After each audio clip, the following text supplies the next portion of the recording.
어쨌든 이번 2부의 주제는 젠트리피케이션입니다. 사실 우리가 최근에 이 단어를 상당히 많이 들어요.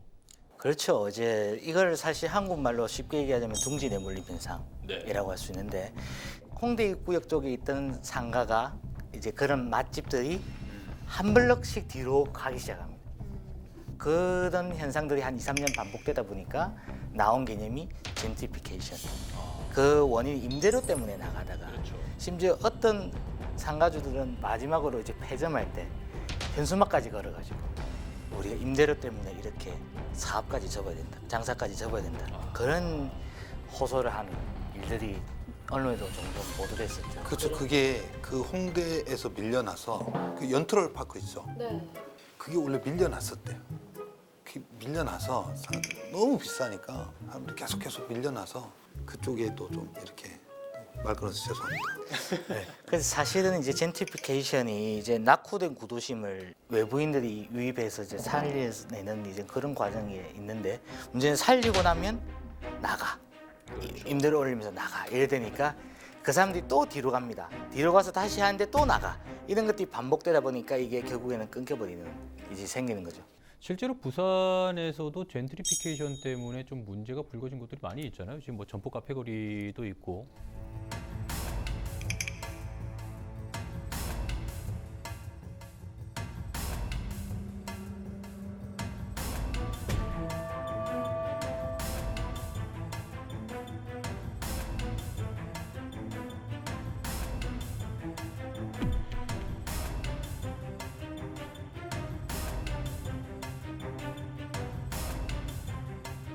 전형적인 서울의 그 홍대 상권 비스무리한 편입니다. 실제로 점포 카페 거리가 얼마나 이 임대료 문제에서 문제없이 넘어갈 수 있을까?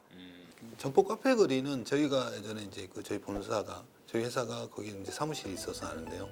공구 상가가 아니고 선반 기계, 뭐 기계를 깎아서 부품을 좀 만든다든지 뭐 이런 그 작은 공장들이 이렇게 밀집 지역이었습니다. 부전도서관 뒤편 주변까지 지금 서면 2번가라고 이제 저희들이 이제 사람들이 이렇게 많이 부르는데 그쪽에서 2번가 이쪽에서 밀려온 사람들이 너무 비싸서 이렇게 그분들이 최초에 했던 분들은 젠트리피케이션에 둥지 내몰림에 한번 몰려왔던 사람들이 또 만든 거죠. 그 공장들을 다시 이 지금의 현재의 모습의 점포 카페 거리를 만들었던 분들은 또 다시 밀려났죠. 임대료 같은 경우에 올릴 수 있는 상한선이 정해져 있지 않나요?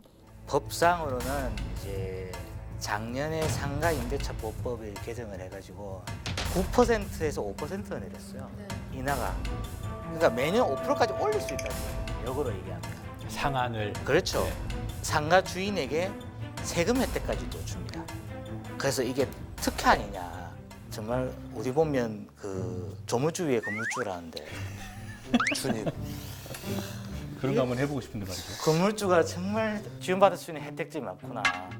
이런 거 보면서 저는 사실은 좀 안타까웠고요. 사실은.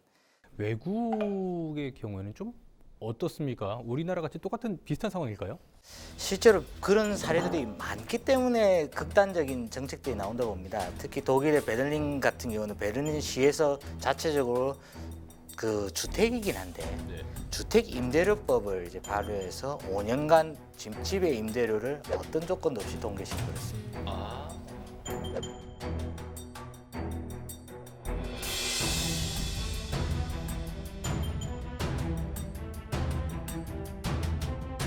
첫 계약을 하게 되면은 그때부터 5년을 얘기하는 거겠군요. 반발도 상당했을 것 같은데.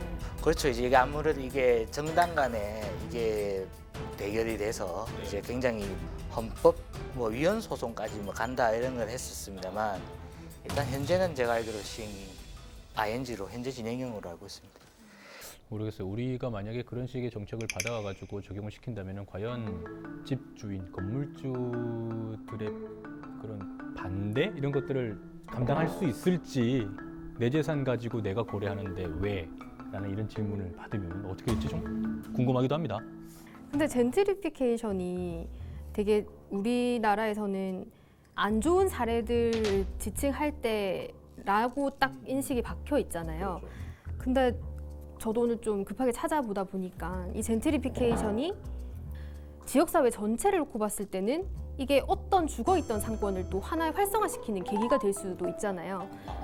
네, 그렇게 봤을 때 보니까 미국의 디트로이트인가 그쪽에서는 이 젠트리피케이션을 일부러 유발을 시켜서 이걸로 경제를 살렸다라는 이야기도 있더라고요. 젠트리피케이션이 생기면 가장 좋은 업종이 있죠. 부동산? 부동산도 부동산이지만 인테리어? 그렇죠. 인테리어가 제일 붐비죠. 그렇네요.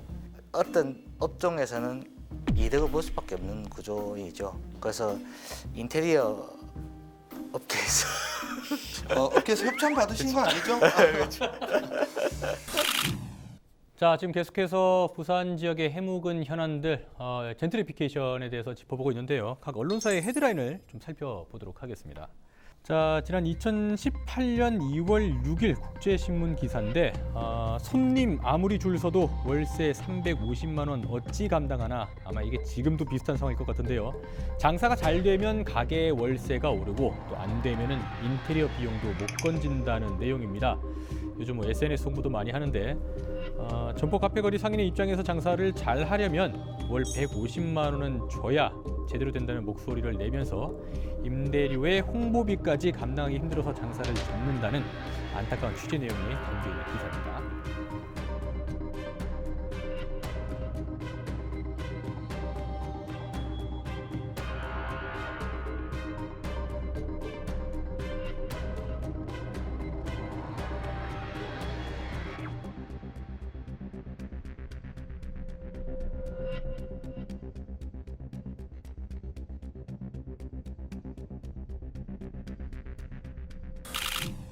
자, 이렇게 해묵은 뉴스들을 좀 짚어보고 헤드라인 리포트까지 쭉 달려봤는데 이 젠트리피케이션, 뭐 부산만의 문제도 아니고 또 관련해서 뭐 조례나 이런 대책들이 나오고는 있는데 올해는 어떻게 전망하십니까? 좀 나아질까요?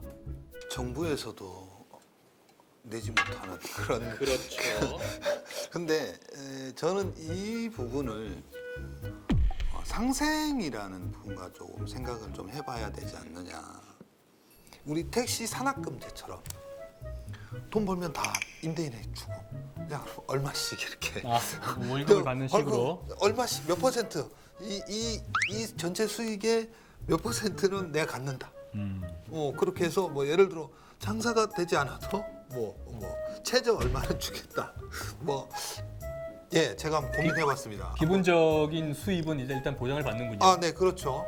그래서 인테리어도 같이 하고.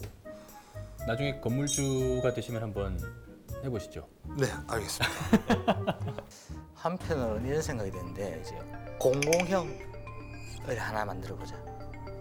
열심히 생각 있는 상인들을 모아서 예를 들어서 뭐 지금 빈대가 많지 않습니까? 이제 수영역 지하상가나 이런 데 텅텅 비어 있지 않습니까? 그런 데를 오히려 그런 식으로 한번 부흥을 해보는.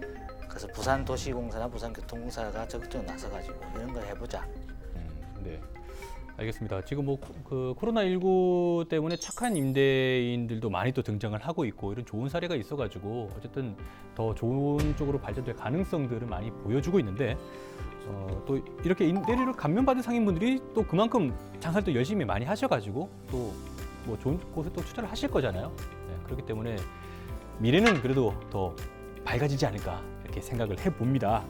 그래서 이번에 코로나19가 정말 지역 경제를 침체시키는데 향후에 이런 임대료를 낮추고 서로 상생하는 그런 분위기는 좀 이렇게 살살 피어오르지 않을까라는 기대를 한번 해봅니다. 알겠습니다. 내가 마음을 진행하는 것 같은데?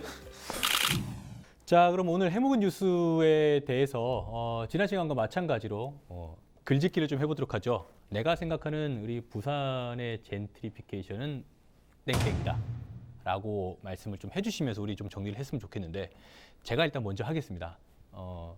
사실 이거 지난주에 써먹었던 건데요. 부산의 젠트리피케이션은 매듭이다. 이거 매듭 이거 어디에 갖다 붙여도 될 만한 단어가 겠더라고요. 일단 젠트리피케이션 상당히 좀 복잡하고 뭐 임대인 임차인의 문제도 있을 것이고 이게 지역 경기 침체냐 살릴 것이냐라는 문제도 있는데 결국은 우리가 또 해결해야 될 문제고 뭐 법적인 문제로 해결할 수도 있겠지만은 정말 임대인 임차인 간의 그런 상생, 그런 좋은 모습으로 좀 풀어나갔으면 하는 그런 의미를 담도록 하겠습니다. 지난주에 썼던 거 쓸라 했는데 제가 먼저 선수를 당하는 바람에 지금 고민 중이야. 뭘 해야 될지 지금. 그럼에도 불구하고 빨리 기억했습니다. 악순환이다. 악순환이다. 부산 젠틀피케이션은 악순환이다. 이게 결국에는 밀려나고 해서 계속 밀려나는 현상을 반복을 하기 때문에 네. 이 고리를 끊어줘야 되는데 네. 이 고리를 끊어주기 위해서는 사실 인위적인 손가락이 좀 필요하다. 그래서 약순환을 끊을 무언가가 필요하다. 그래서 악순환을 했습니다. 지난주에 도돌이라고 말씀을 하셨는데 다음 주엔 메비우스. 비슷하게 가는 것 같은데 어쨌든 뭐 저랑 그렇게 다르진 않습니다. 우리 안수민 기자는?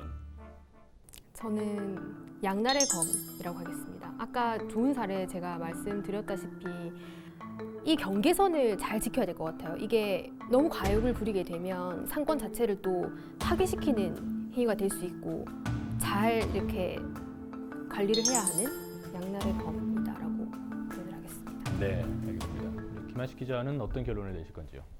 저는 이제 욕심이다. 욕심이다. 정말 단돈 10원이라도 많이 벌고 싶은 거죠. 많이 내가 돈을 받고 싶은 거죠. 그래서 우리 옛 이솝우화 그 나오죠. 그래서 황금알을 낳는 거의. 그래서 이렇게 매일 나오면 되는데 그걸 하고 와닿아요. 배를 이렇게 쭉 하시죠. 그랬더니 아무것도 나오지 않더라. 본인의 그런 욕심을 계속 채우기 위해서 임대료만 올리면 가격이 올라가고요. 가격이 올라가면 손님들이 당연히 찾지 않게, 관광객도 찾지 않게 되면 결국은 제가 10년 전, 20년 전에 봤던 그 모습으로 돌아갈 수 있습니다. 근데 이런 생각이 드네요. 괜히 주님 걱정을 우리가 하고 있는 게 아닌가. 우리는 작은 월급을 받으며 이 시간까지 야근을 하고 있는데. 네, 그 말 그런 정말 생각이 와닿네요. 듭니다. 네. 아유.